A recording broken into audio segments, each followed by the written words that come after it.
This is the Chris-Craft Calypso 30. It's an all-new boat with a brand new hull. Where does it fit in the range? Well, you have the Corsair and the Launch ranges, which are inboard boats. You have the Catalina range, which is centre console outboard powered. And this is an outboard powered boat, but you have the centre walk-through and the bow rider configuration. In terms of engine options, you can either have twin 300s or twin 350s from Mercury or Suzuki. And in this spec, this boat comes in at just shy of £340,000, which is a lot of money for a boat of this type, of course. But the question is, does it justify that price tag?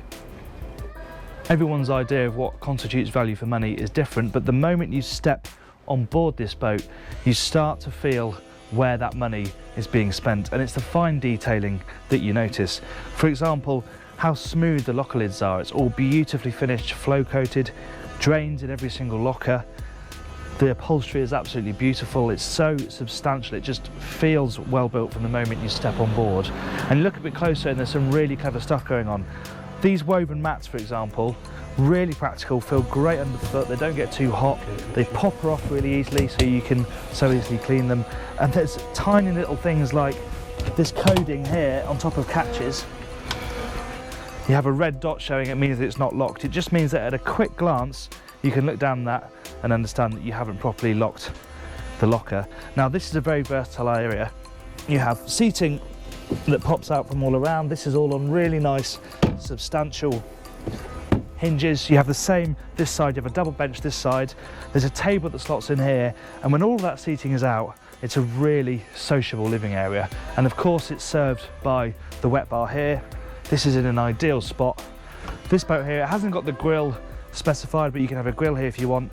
This has got the live bait well, but a lot of people I imagine will just chuck ice in there and use it for cooling drinks. But you have got a bit of air in there, you've got a light so you can keep the bait alive in there nice and easily. It's very safe, it's very practical, and there's more to enjoy if we head forward. This bow rider area is just as versatile, and you notice that as you walk through the boat, nearly every floor section is basically a lid for storage. Lifted up, nice and lined. Again, they've all got drains, so really practically thought out boat. This area here, you can have a table in here as well as aft. They have separate legs as well, so you can have them both up at the same time. And then if you erect that table and fold the top down, this then all fills in to become one big sun pad. And nice little details too, like handholds, cup holders here. And this is something that is a bit of a game changer if you're going to use this as a day boat, which is that lift up this starboard side here, and you have a proper sea toilet. No hand pumping here, it's a proper electric toilet with a sink and a bit of storage. For using this boat, for enjoying the sun in the day, that's a bit of a godsend.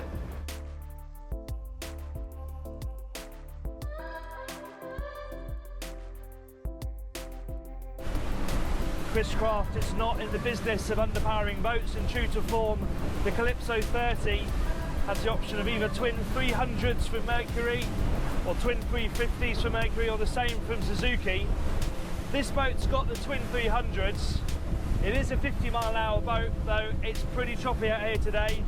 The highest speed we've seen is just over 40 knots, but certainly feels like it'll go all the way. And the mid-range grunt from these motors is just addictive, and a fantastic match for this boat, which, though it may not slice through the water like the likes of an Axopar, it just bruises the sea out the way. It's so well made, it's so solid, hangs together so well, that though it's rough, it just carries on through it, and you can really carry some speed through quite big seas. It's very impressive.